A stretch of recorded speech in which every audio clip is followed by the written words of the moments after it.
Sosyal medyada yayınlanan ve Doğu Türkistan'ın Altay ilinde çekildiği iddia edilen bir kısa videoda, Çin polisi Müslüman sakinlere "Selamünaleyküm" kelimesinin yasaklandığını ve bundan sonra kullanılmayacağı uyarısı yapıyor. Assalamualaikum ve aleykümselam deb aytmaymiz. Doğu Türkistan'da birçok din görevlisinin hapsedilmesi veya kapalı eğitim merkezlerinde rehin alınması sonucunda bazı yerlerde cenaze namazı kılacak imamın da kalmadığı öğrenildi.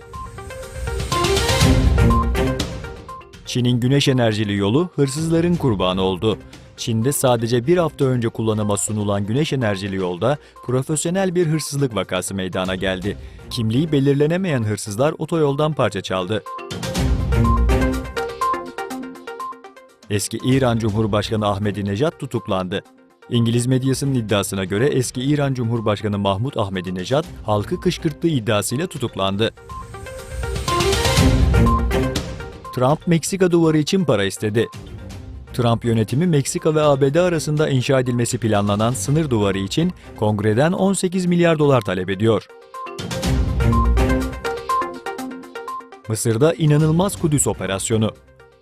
Mısır'da istihbarat yetkililerinin televizyon sunucularını arayarak halkı Kudüs'ün önemli olmadığına ikna etmesini istediği iddia edildi. Çin'de tanker ile kargo gemisi çarpıştı. Çin'de cumartesi akşamı bir petrol tankeri ile bir kargo gemisinin çarpışması sonucu 32 kişi kayboldu.